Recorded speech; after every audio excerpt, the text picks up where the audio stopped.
There is a place on earth where time does not move, where silence has weight, and where stone remembers everything. You are standing in the desert. The air is cool and dry. The sky is filled with stars that shimmer like 1,000 ancient eyes, and in the distance, 3 great shadows rise from the earth, silent and eternal, the pyramids. Tonight, you will not walk the streets of modern cities. You will walk through time backwards, slowly, gently. You will wander through sand and starlight. You will hear the whispers of a civilization long gone, but never forgotten, and you will feel the weight of the past, not as a burden, but as a blanket of calm. Take a deep breath, feel the wind. You stand beside a river, not just any river. The Nile, its waters flow northward, a steady, ceaseless current, dark and smooth, brimming with life. The air hums with the soft chirps of frogs and the rustle of papyrus reeds along the banks. The Nile is no mere waterway, it is Egypt's pulse, its lifeblood, its eternal mother. Every year it swells, flooding the land with black, fertile silt. Every year it gives birth to Egypt anew, nourishing fields of emmer, wheat, and barley, sustaining villages that will one day become cities. This is where it all began, where a civilization took root under the watchful gaze of the stars. Long before the pyramids cast their shadows across the sands, there were farms, simple patches of earth tilled by hands that knew the river's moods. There were mud huts, their walls smooth with Nile clay, their roofs thatched with reeds. Fishermen cast nets of woven flax into the dark waters, pulling up tilapia and perch to feed their families. Potters shaped clay into vessels, their fingers tracing patterns that told stories of the land. Mothers cradled children in the shade of acacia trees, singing songs of the river's gifts. Above them, the sky stretched wide, a canvas of stars that whispered secrets to those who listened. The people of this ancient land were practical, their lives tethered to the Nile's rhythms. They crafted tools of flint and copper, sharpened to split reeds or carve ivory into amulets. They wove linen, fine as mist, from flax grown in the river's embrace. Their boats, made of bundled papyrus, glided across the water, carrying grain, fish, or families to neighboring villages, but they were also watchers of the heavens. They studied the stars, noting the rise of Sirius, the star of Isis, which heralded the flood. They learned the river's moods, its gentle ripples, and its fierce surges, knowing that their survival depended on its whims. This was a land of balance, where earth and sky, life and death, were woven into a delicate harmony. This land was divided in two. Upper Egypt, in the south, stretched long and narrow along the Nile's banks, hemmed by cliffs that glowed golden in the dawn. Lower Egypt, in the north, fanned out into a wide, marshy delta, where the river splintered into channels that fed the sea. Two lands, two peoples, two ways of life. In Upper Egypt, villages clung to the river's edge, their fields narrow but fertile. In Lower Egypt, the delta's abundance supported sprawling settlements where fishermen and farmers thrived amid papyrus thickets. But soon, one king would rise to unite them. His name was Narmer, though some call him Menes, a figure shrouded in the mists of legend. Around 3100 BCE, he emerged from the south, a warrior and unifier. His story is carved on the Narmer palette, a ceremonial slab unearthed in Hierakonpolis, its surfaces etched with the birth of a nation. On one side, Narmer stands tall, wearing the white crown of Upper Egypt, his mace raised to smite a kneeling enemy. On the other, he dons the red crown of Lower Egypt, inspecting rows of defeated foes, their bodies aligned in silent submission. This was no mere conquest, it was the forging of Mat, the cosmic order that held chaos at bay. Narmer fused the crowns into the Pshent, a double crown that declared Egypt whole from that moment. He was not just a king, but a god on earth, the first pharaoh tasked with maintaining harmony between sky, river, earth, and spirit. With Narmer's reign, Egypt became more than a land. It became a civilization, a kingdom of balance, where the divine and mortal intertwined. The people believed in Mat not just as a concept, but as a living force. It was the order of the universe, the truth that kept the stars in their courses and the Nile in its banks. The pharaoh was its guardian, his every act a ritual to uphold this harmony. Temples rose, simple at first, with mud brick walls and open courtyards where priests offered incense to the gods. Festivals marked the flood's rise with songs and dances that echoed through the villages. Egypt was born, not in stone, but in the hearts of its people, who saw their world as a reflection of the divine. Let us meet their gods, quiet tonight, their presence felt in the rustle of reeds and the glint of starlight on the water. There is Ra, the sun god, who sails his golden bark across the sky. Each dawn, he is reborn, rising from the underworld after battling Apophis, the serpent of chaos. His light warms the fields. Her husband, Osiris, is lord of the underworld, murdered by his brother Set, but restored by Isis to rule over the dead. His story is one of death and resurrection, a mirror to the Nile's cycle of flood and retreat.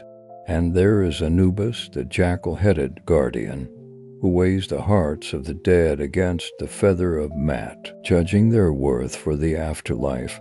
These gods were not distant. They lived in the stories told by firelight, in the constellations above, in the rituals of priests who poured offerings of beer and bread. They were in the hearts of the people who saw life as a preparation for the eternal. Death was not the end, but the beginning of the true journey. To ensure safe passage, they built tombs mastabas, flat-roofed structures of mud brick, filled with offerings, pottery, food, amulets, and prayers inscribed on clay. The dead were laid gently in the sand, their bodies curled as if in sleep, facing west, where the sun set into the underworld. These tombs were humble, but they were the seeds of something greater, the first steps toward eternity. The people's lives were woven with the divine. They held festivals for Hapi, the river god, offering thanks for the flood's bounty. They carve ivory into figurines of gods and animals, each a talisman of protection. Their pottery bore images of boats and birds, their days measured by the sun's arc and the river's flow. Children played in the shallows, learning the songs of their ancestors, and always they watched the stars, mapping the bull's foreleg, what we call the Big Dipper, and Sirius, whose rising signaled the flood's arrival. This was the dawn of Egypt, a time before the pyramids, when the land was still young, but the seeds of greatness were already sown. By the third dynasty, around 2650 BCE, a genius named Imhotep would transform the mastaba into something new for Pharaoh Djoser. From there, the dreams of Egypt would grow, leading to the great pyramids of Giza, where kings like Khufu would reach for the stars. For now, though, rest, stand by the Nile's edge, where the water laps gently at the shore. Let its current carry your thoughts, its ripples a lullaby of 5,000 years. Above, the stars burn bright, their light unchanged since Narmer's time. Let them guide your breath, each inhale a connection to the past, each exhale a step toward the future. The river flows on, endless and eternal, and you are part of its story. Drift now through the stillness of ages, and let Egypt's dawn hold you in its embrace, hewn from the earth's bones, not flat, but rising, step by step, toward the heavens, as words are a spark, igniting a vision that will change Egypt forever. And so at Saqqara, where the desert meets the fertile plain, they begin. Workers gather, not as slaves, but as laborers of the state, their hands callous but willing. They quarry limestone from nearby cliffs, chiseling blocks with coppered tools, their sweat mingling with the dust. Block by block, they raise the step pyramid, 6 terraces, each smaller than the last, stacked like a ladder to the stars. It is the first pyramid, rough-hewn and unpolished, yet magnificent. Its steps, broad and uneven, climb 62 meters into the sky, a bold declaration that Egypt will no longer bury its kings in the earth, but lift them toward eternity. Beneath the pyramid, a labyrinth of chambers and tunnels holds treasures, offerings, and prayers, ensuring Djoser's soul will journey safely to the afterlife.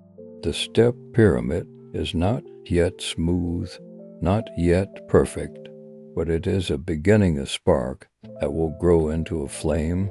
Decades pass, and the dream of stone endures. A new pharaoh, Sneferu, takes the throne, his ambition burning brighter than the desert sun. He looks to Saqqara and dreams of something smoother, grander, a true pyramid, its sides sleek and unbroken.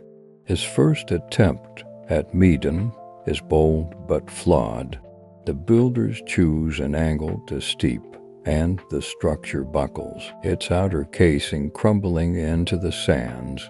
Undeterred, Sneferu tries again at Dahshur. His second pyramid begins with confidence, its base wide and strong, but halfway up the builders falter. The weight is too great, the angle too sharp. They adjust, bending the slope inward, creating the bent pyramid, a monument.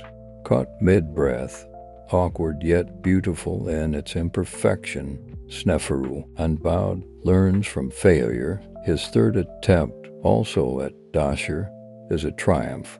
The red pyramid rises, its limestone glowing rust-hued in the sunlight. Its sides are smooth, its angle precise, 52 degrees, a balance of strength and grace. At 105 meters tall, it is the first true pyramid, a testament to human will and divine inspiration. Sneferu's journey from collapse to triumph mirrors the Nile's own cycle of flood and retreat, a reminder that even in failure, there is the seed of eternity. But Sneferu's pyramids are only a prelude. A new pharaoh rises, his name echoing like thunder across the ages. Khufu.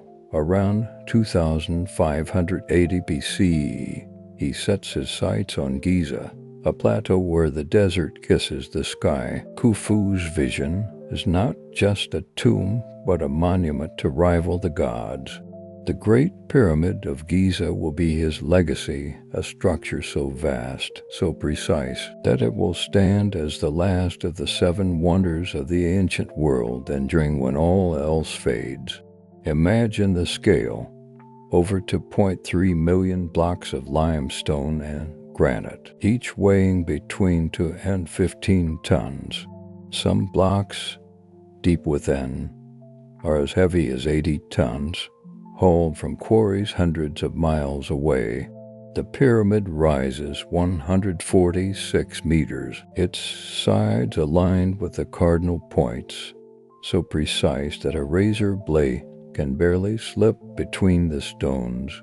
For millennia, no human hand will build anything taller, not until the Eiffel Tower in 1889. The numbers are staggering, but they do not capture the spirit of the endeavor. This is not just stone, it is belief, carved and stacked, a hymn to immortality. How did they do it? The question lingers like the desert wind. Some speak of ramps, long, straight slopes of mud, brick, and earth, up which workers drag sledges laden with stone. Others imagine spiral ramps, winding around the pyramid's growing form, a path that vanished as the final casing stones were laid. A few whisper of lost secrets of wisdom gifted by the stars or forgotten gods. But the truth, perhaps, is both simpler and more profound. Tens of thousands of workers, carvers, haulers, planners, their tools were simple but ingenious. Copper chisels shaped the limestone, while harder granite was smoothed with dolerite hammers. Wooden sledges, lubricated with water to reduce friction, slid blocks across the sand. Levers and rollers eased the stones into place. The workers lived in nearby villages, their meals rich with bread, beer, and fish from the Nile. They sang as they worked, their chants rising to Ra, the sun god whose light guided their hands. The pyramid was not just a tomb, but a sacred machine, its shafts aligned with Orion's belt and the North Star, channels for the king's soul to ascend to the gods. Why build such a thing? Why pour decades, resources, and lives into a mountain of stone? Because the Egyptians believed in something greater than life. They believed in Mat, the cosmic order that held chaos at bay.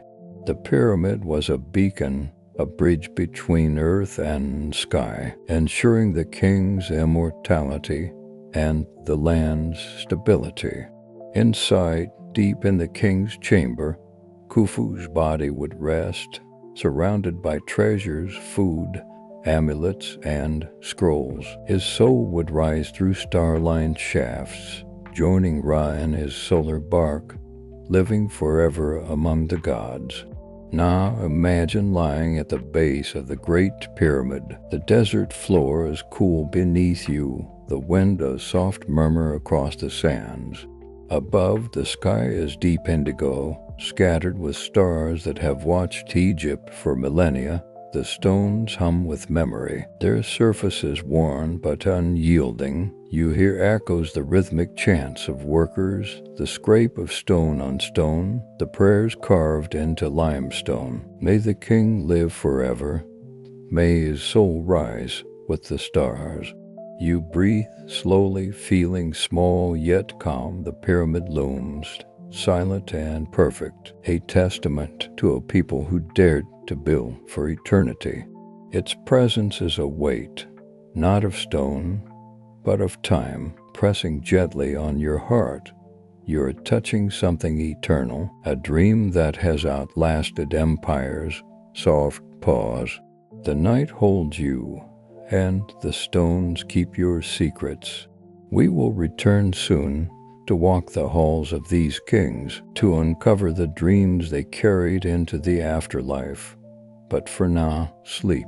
Let the stars guide your breath, and let the pyramid's shadow cradle you in its ancient embrace. Ambient music fades in, soft flute, the sound of wine gently brushing sand across the dunes.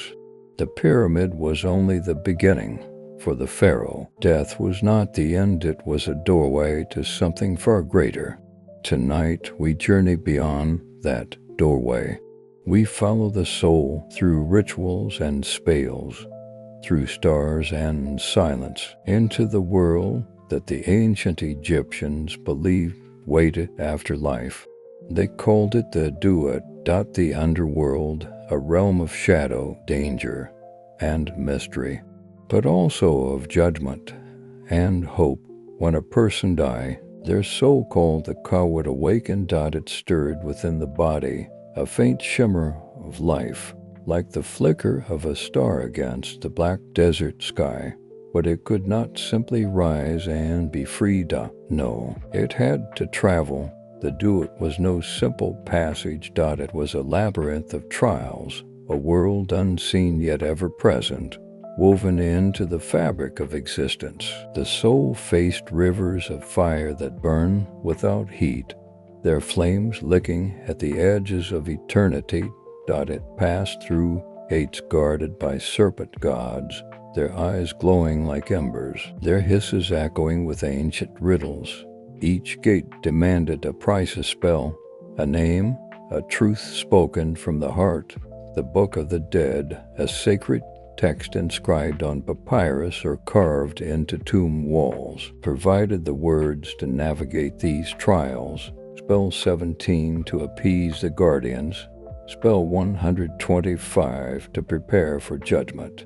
Each syllable was a key, unlocking the path forward, and at the journey's end, the hall of the truths.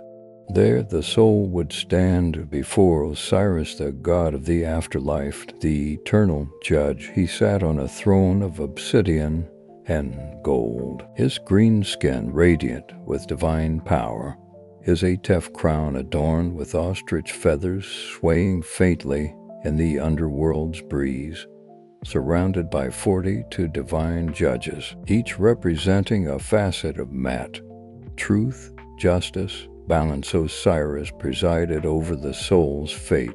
Beside him stood Isis, his wife, her wings folded in quiet majesty, her eyes full of compassion and wisdom. Horus, the falcon-headed god, stood watch, his piercing gaze protecting the soul of the king as he had protected his father, Osiris, and the myths of old. And in that hall, the soul's heart would be placed on a golden scale. On the other side, a single feather, not just any feather, the feather of Maat, goddess of truth, justice, and cosmic order. Light as a breath, yet heavy with meaning. It shimmered with an otherworldly glow, its edges soft but unyielding, a symbol of the balance that governed both life and death. If the heart was heavy, weighed down by lies, cruelty, or guilt, the scale would tip, groaning under the burden. And there, waiting in the shadows, crouched Ammit, the devourer, part lion, part hippopotamus, part crocodile. Her jaws gleamed with hunger. She was the end of all ends, the annihilation of the soul, a fate more terrifying than death itself. To be devoured by Ammit was to cease to exist, no memory, no name, no eternity. But if the heart was light as the feather of Mat, the scale would balance, steady and true. The soul would be granted passage to the field of reeds, a paradise, a perfect mirror of Egypt, lush fields of golden wheat swaying in the breeze, calm waters of an endless Nile, ancestors laughing under the shade of sycamore trees, eternal peace, a home where the soul could rest, forever bathed in the light of Ra, the sun god, who sailed his golden bark across the heavens each day. This belief shaped every moment of Egyptian life. It was not a distant theology, but a living truth woven into the fabric of their days. From the pharaoh in his palace to the farmer by the Nile, all lived with the afterlife in mind. Every action, every word, every offering was a step toward eternity. To live well was to prepare for the journey beyond. It's why they preserve the body through a sacred process called mummification. The priests, clad in white linen, their faces masked with the likeness of Anubis, the jackal-headed god of embalming, worked with reverence. They dried the flesh with natron, a salt from the desert, drawing out moisture until the body, was a vessel for eternity. They removed the organs, placing them in canopic jars, each guarded by one of the first sons of Horus Sensity, for the liver, Hapi for the lungs, Du-Mite for the stomach, Gebesenu for the intestines. The heart, seat of the soul, was left in place, for it would face judgment. The body was wrapped in fine linen, layer upon layer, each fold anointed with sacred oils that smelled of myrrh and frankincense. Amulets were tucked between the wrapping scarabs for rebirth, jade pillars for stability, Ankh symbols for life. The body was placed in gilded coffins, nested like the layers of the cosmos, each carved with spales and images of the gods. The tomb itself was a universe in miniature. Protective spales from the bulk of the dead adorned the walls, their hieroglyphs glowing faintly in the torchlight. Food was left: bread, dates, jars of honey to nourish the ka. Tools, jewelry, and weapons were placed nearby, for the soul would need them in the field of reeds. Small figurines called ashabtas, carved from faience or wood, stood ready to serve the king in the afterlife, their tiny hands clutching hoes and baskets, inscribed with spales to animate them. Every detail had meaning. The blue lotus painted on the walls symbolized rebirth. The red jasper amulets invoked the blood of Isis, protector of the dead. The stars painted on the tomb's ceiling mirrored the night sky, guiding the soul to its celestial home. This was not just a burial, it was a rebirth, a transformation. The pharaohs believed they would become one with the gods. Their soul, their Ba, would rise into the sky, becoming a star in the constellation of Orion, the celestial body of Osiris, the eternal king. The Great Pyramid of Khufu, its limestone casing once gleaming like a second sun, was built with precision beyond mortal understanding. Its shafts, narrow and unerring, were aligned with Orion's belt, a cosmic ladder for the soul to climb. The pyramid was not a tomb, but a machine of ascension, a bridge between earth and eternity. And perhaps, if you listen closely tonight, you can hear that soul still rising, slowly, peacefully, past the wind that whispers through the desert, past the sky where the stars burn bright. The priests chanted in the torchlit chambers, their voices rising and falling like the tides of the Nile. They carried sacred oils in alabaster jars, their hands steady as they anointed the body. They painted protective eyes, the wedget, the eye of Horus on the sarcophagus, ensuring the king's soul would see its way through the dew. They placed the golden mask upon the king's face, its surface gleaming with divine light, its eyes crafted from obsidian and quartz, gazing into eternity. The most famous of those masks belonged to the boa king Tutankhamun, a face of gold and lapis lazuli, serene and eternal, its beauty untouched by time. He died young, his reign brief, his name nearly lost to history. Yet when his tomb was opened in 1922, the world saw his face again, a face that spoke of divinity, of a boa who became a god. Today he watches from behind the glass of a museum in Cairo, his golden mask a silent testament to the Egyptians' dreams of immortality. But the others, the great ones, Khufu, Khafre, Menkaure, they sleep in stone. Their voices are silent, their chambers sealed. No one has found the true burial chamber of Khufu, the architect of the Great Pyramid. It lies hidden deep within the stone, a secret kept for millennia. Waiting, watching. The pyramids speak for them. Each block is a prayer, hewn from the earth and placed with care. Each corridor, a passage to the next world, lined with mysteries. Each chamber, a place between time where the mortal and divine converge. The Egyptians built not for the present, but for forever. Their monuments were not boasts of power, but offerings to eternity, declarations of faith in a world beyond. Even today, the pyramids stand as sentinels, their shadows stretching across the sands of Giza.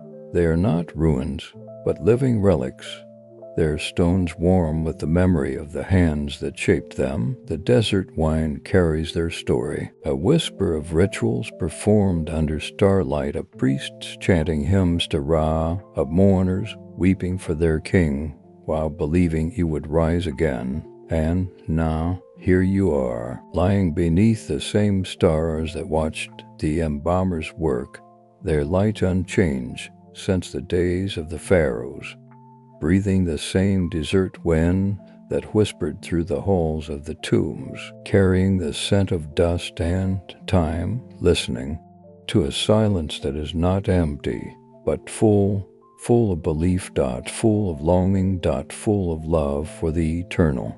The Egyptians were not obsessed with death. They were devoted to life so deeply, so completely, that they could not bear to let it end. They saw life in the cycles of the Nile, in the rising and setting of the sun, in the sprouting of grain after the flood. Death was not an end, but a continuation, a new phase in the eternal rhythm. So they built monuments that defied time. They wrote poems that sang of the gods. They chanted spells that bound the soul to the stars. They filled the desert with dreams of a world where the soul could live forever. And those dreams, they still float gently through the sand. They linger in the cool shade of the pyramids, and the flicker of a torch's light, and the faint echo of a priest's chant. They are carried on the wings of the falcon, in the ripples of the Nile, in the silence of the night. Perhaps tonight, as you close your eyes, you will visit the field of reeds, a quiet place, a green place, where the Nile flows forever, its waters glinting under a golden sun, where the air is sweet with the scent of lotus and papyrus, where the ancestors wait, their arms open, their voices soft with welcome. Where the soul rests, pause, the sound fades, soft night ambience. The distant call of a desert owl, the rustle of sand in the wind, soft desert wind, faint echoes of a distant flute weaving through the hum of night insects, the gentle rustle of sand shifting in the breeze. A single palm frond sways, whispering against the night. You are lying in the sand. The warmth of the day has faded, leaving the desert night cool, quiet, endless. The air is crisp, carrying the faint scent of dry tamarisk and ancient stone, a reminder of the earth's deep and broken memory. The sand beneath you cradles your body, soft yet firm, molding to your form as if the desert itself is holding you gently in its embrace. Each grain seems to hum with the stories of those who walked here long ago, pharaohs, priests, laborers, dreamers. You sink into its coolness, your breath slowing, your heart finding the rhythm of the night. Above you the stars shine with a stillness that has not changed for 5,000 years. They are the same stars that watched Khufu rise to his throne, his dreams carved into the great pyramid's stones, each block a prayer to eternity. The same stars that looked down on the workers, their hands rough with labor, their chants rising into the dawn as they hauled limestone across the sands. The same stars that blink gently as priests lit fires before the pyramids, their flames flickering in offering to Ra, the sun god whose golden bark sailed across the heavens. And now they watch you. To your left, the great pyramid stands in perfect silence, its limestone face, once polished to gleam like a second sun, now glows faintly under the starlight, a shadow against the infinite sky. No lights pierce its darkness. No sound breaks its stillness. Its stones warm with the memory of the sun, its ankles sharp against the velvet night. And in that stillness you begin to feel something, not fear. For there is nothing to fear in this quiet, not awe, though the pyramid's grandeur could inspire it, but a kind of deep, peaceful connection, a thread that ties you to the past, to the stars, to the endless cycle of life and rebirth. You are small, a single breath in the vastness of time, a single spark in the desert's infinite story. But you are not alone. You are brief, a fleeting moment in the grand tapestry of existence. But you are not forgotten. The wine carries the same grains of sand that once touched a pharaoh's foot as he stood before his unfinished pyramid, dreaming of the stars. The same air fills your lungs, air once breathed by scribes like Kebi, whose moonlight poems whispered of truth and eternity, by laborers like Almanesse, whose quiet offerings of water honored the forgotten, by queens and kings who gazed at the same sky, their hearts full of hope for the afterlife. You are part of that story now, not as a builder of monuments, not as a ruler of kingdoms, but as a listener. The Nile, flowing like time, its waters catching the starlight, a silver ribbon winding through the desert, its ripples singing of cycles that never end. The gods, watching from the stars, their presence woven into the constellations Osiris and Orion, Isis in the gentle curve of the Milky Way, Horus with his falcon eyes gleaming in the night, the people dreaming in stone, their hands shaping pyramids, their voices etching stories onto papyrus, their hearts reaching for eternity through spells and rituals. The ancient Egyptians believed that life was a circle, an endless cycle of birth, death, and rebirth. The Nile flooded and receded. The sun rose and set. The soul journeyed through the duat to the field of reeds, all part of the same rhythm, the same cosmic dance. Nothing truly ends. Everything returns. The life force lingered in the body, nourished by offerings of bread and honey. The soul soared to the stars, joining the divine in the constellation of Orion.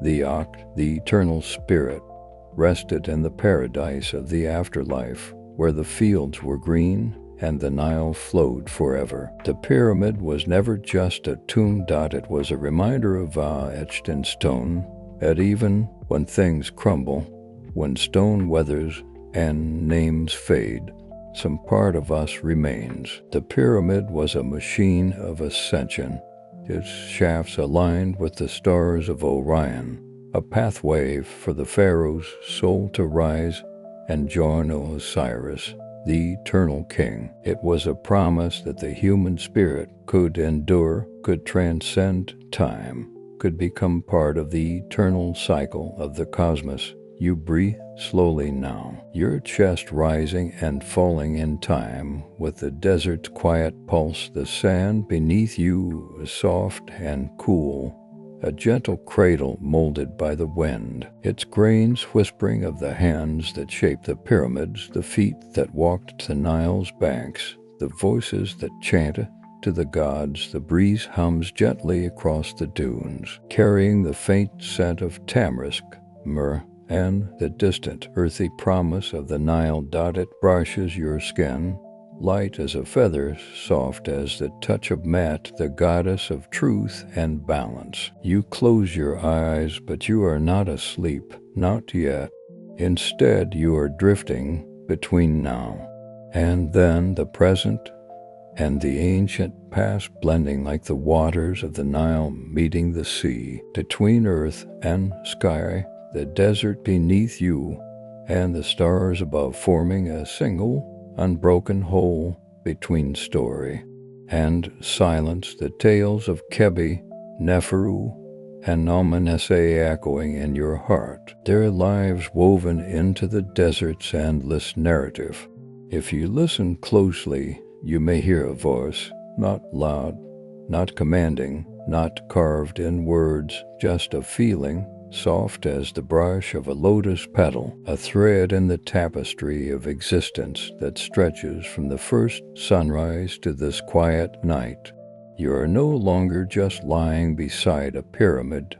You are lying within it, not in its stone chambers, but in its meaning, its purpose, its eternal promise, a place carved not by hands, but by memory, by the longing of those who believed in forever, by love for what came before, the workers who hauled stone, the priests who chanted spells, the children who ran through the streets of Memphis, their laughter carry on the wind. The desert around you is alive with whispers.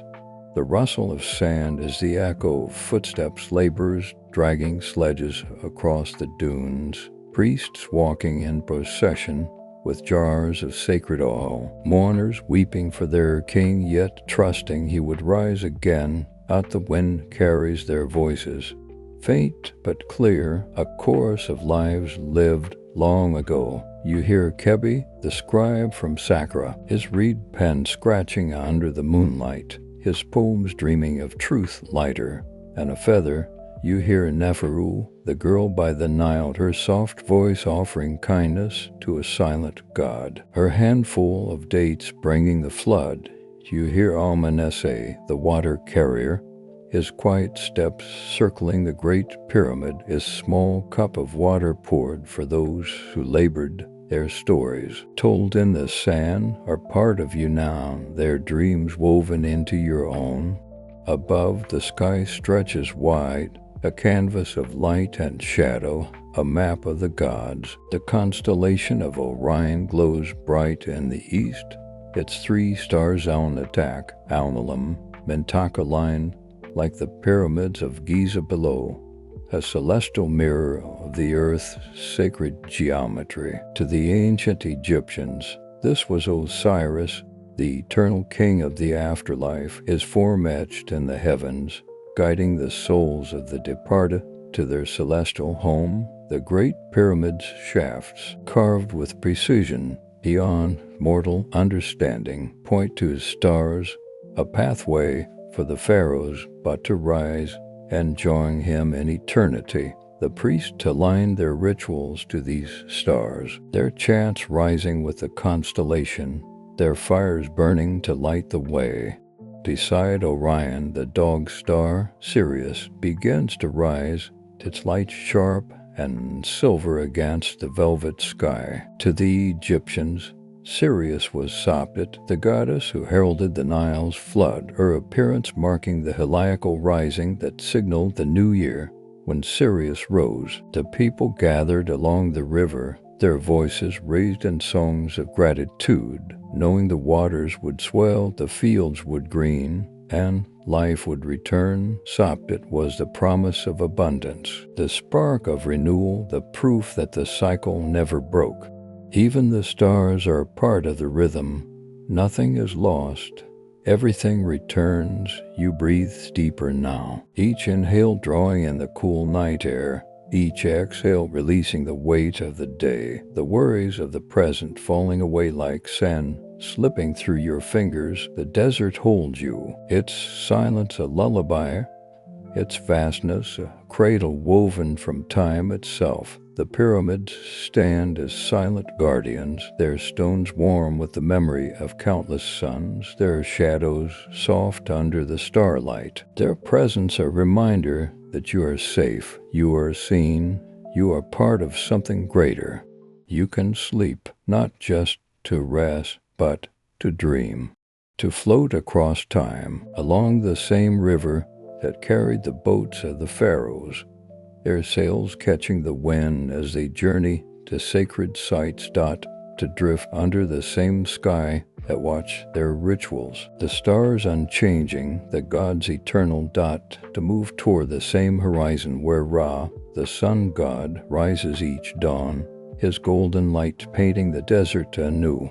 In your dreams, you may walk the fields of the Duat, the underworld where the grass is green and the Nile flows forever, its waters glinting under a golden sun. You may hear the laughter of ancestors, their voices soft as they welcome you to the field of reeds, their hands offering you bread and honey, their eyes bright with recognition. You may see the stars shift, forming the shapes of God's Osiris with his 8F crown, its ostrich feathers swaying in the cosmic breeze. Isis with her wings folded in quiet majesty. Horus with his falcon eyes piercing yet kind, watching over you as he watched over the kings. The pyramids will watch over you, their stones steady, their presence eternal, their chambers holding the dreams of those who built them. The wind will carry your name, weaving it into the stories of the desert, where it will linger with the tales of Kebi, Neferu, and Amenese, their lives a quiet echo in the sands. And the stars, they will remember. Your eyelids grow heavy, the weight of sleep settling gently over you like a soft linen veil. The flute's faint melody fades, blending with the hum of insects, the whisper of the wind, the distant call of a desert owl. The sand is cool beneath you, the sky a blanket of light above, each star a story, each constellation a memory. You are safe here, held by the desert, watched by the stars, cradled by the stories of those who came before. Drift now. Let the rhythm of the night carry you, its pulse slow and steady, like the heartbeat of the Nile. Let the silence of the pyramids guide you, their stones whispering of eternity, their shadows soft and welcoming. Let the stars lead you to dreams, their light a path to the field of reeds, where the soul rests in peace. Long pause. The softest ambient tones fade to silence. The desert's breath slows, a single cricket chirps, then falls quiet. The night wraps you in its embrace. Soft ambient whine, the hum of night insects, the faint rustle of palm fronds in the distance. The pyramids may be made of stone, but Egypt's oldest treasures are stories passed down from voice to voice, etched on crumbling papyrus, whispered by firelight in the shadow of the dunes, and carry on the wind across thousands of years. Tonight, let me tell you 3 of them, small stories forgotten by time, but never by the desert. Story 1.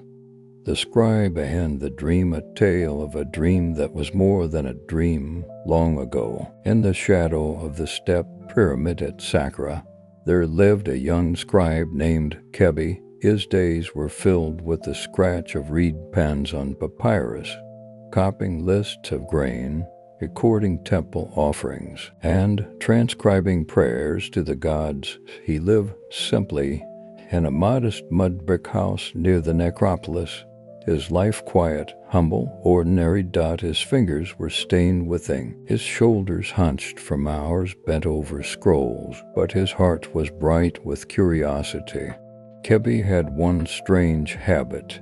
Each evening, when the sun dipped below the horizon and the desert glowed with the last embers of twilight, he would walk alone into the sands. He would stand before the step pyramid, its 6 tiers rising like a staircase to the stars, and gaze at its weathered stones. To him, it was not just a monument, but a mystery, a silent keeper of secrets older than the gods themselves. One night, weary from a long day of writing, Kebi sat in the sand, his back against a smooth boulder. The air was cool, the stars sharp and countless above. His eyes grew heavy, and he fell asleep in the desert's embrace, and he dreamed. In his dream, the pyramid opened, a seam appeared in its limestone face, and from within came a soft, golden light. A voice spoke, not loud, not frightening, but calm and ancient. like the sigh of the Nile against its banks. Write what you do not yet know, the voice said, and your name shall last longer than stone. Kebi awoke with a start, his heart pounding. The pyramid stood silent before him, unchanged, but the words echoed in his mind. He returned home, lit a small oil lamp, and began to write, not lists or prayers, but something new. Poems that danced like the wind over the dunes, philosophies that questioned the nature of truth and eternity, stories of gods who wept, of lovers who defied the stars, of mortals who sought the divine.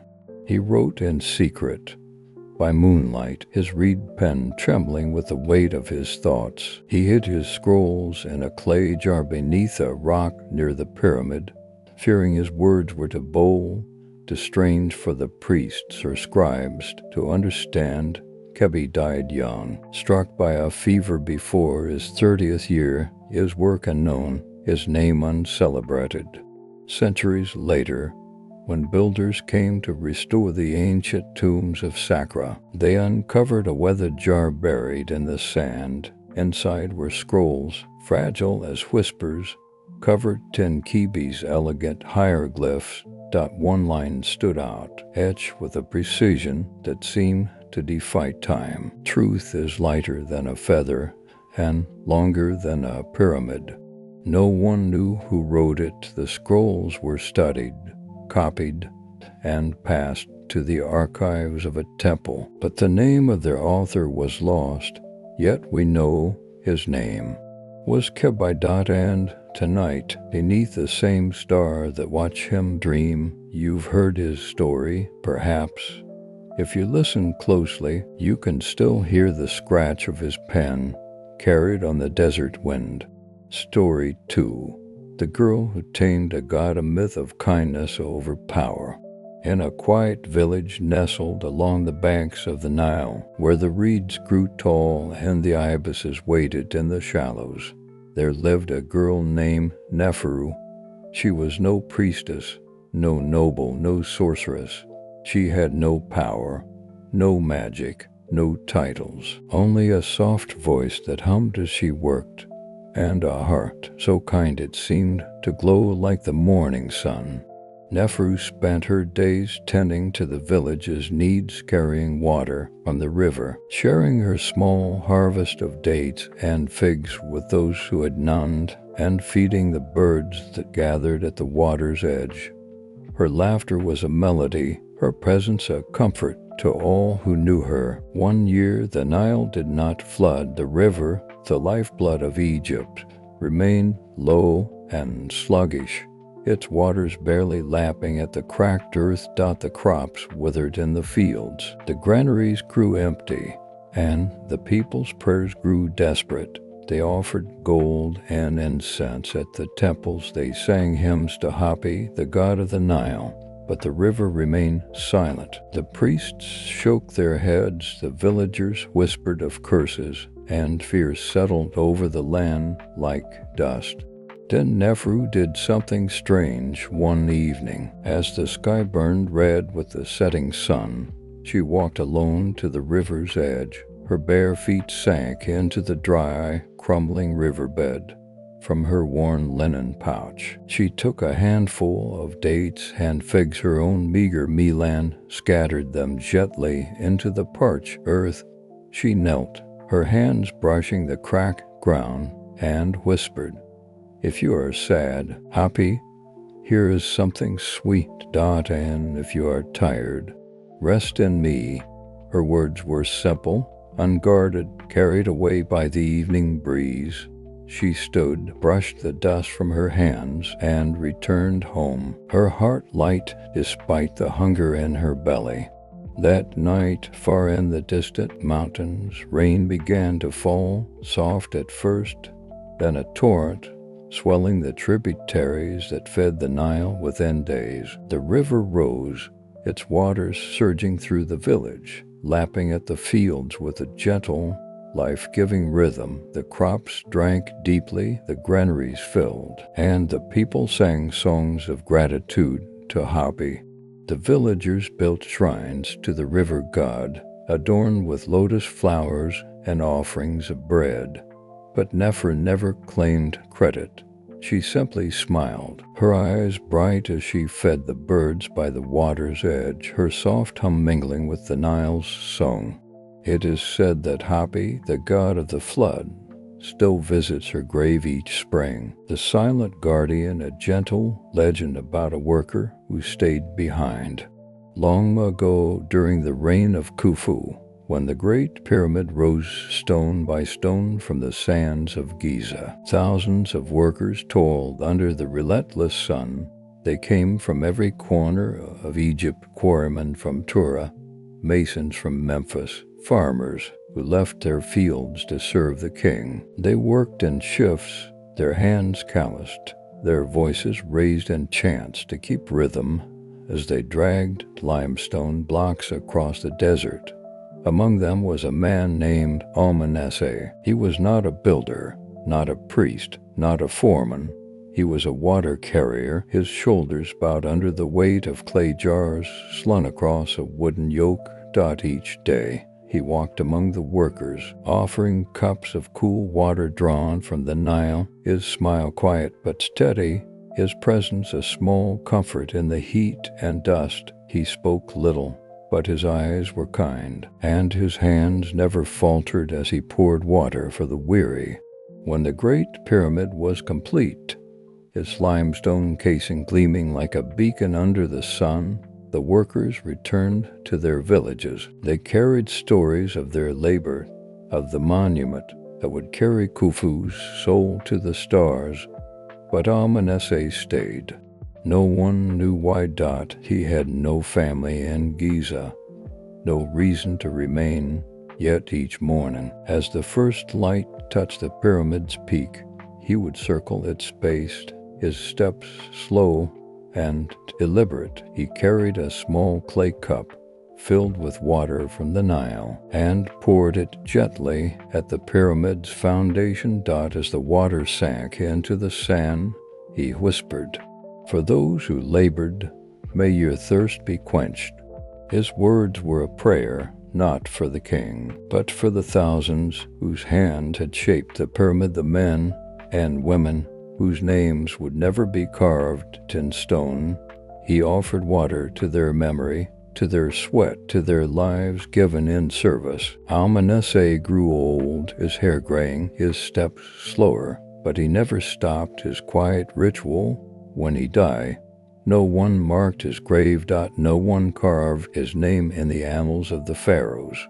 But even now, archaeologists speak of small, weathered offering cups found buried near the Great Pyramid, far from the royal tombs, always empty, always facing the rising sun. Some say the spirit of Almanese still walks at dawn, his footsteps silent in the sand, carrying water for those whose names are forgotten, but whose work endures. The pyramid stands as their monument too, its stones whispering their story to those who listen. Pause, the desert wind returns. Soft and warm, the distant cry of a jackal fades into the night. These stories may never appear in history books. They are not the tales of pharaohs or gods, of battles or conquests, but they are no less true, because truth is not always made of fact. Sometimes it is made of feeling, of silence, of the breath between words. These are the stories of Kebi, whose dreams outlived stone, of Neferu, whose kindness moved a god, of Amanese, whose quiet service became a legend. And tonight, as you lie beneath a star-scattered sky, these stories become yours too. They're carried in the wind, in the rustle of the sand, in the soft hum of the desert's heart. Close your eyes, let the tales settle into your dreams, sleep gently. There are always more stories waiting in the sand. Soft night ambience, the faint chirp of crickets, the whisper of the desert fading into silence.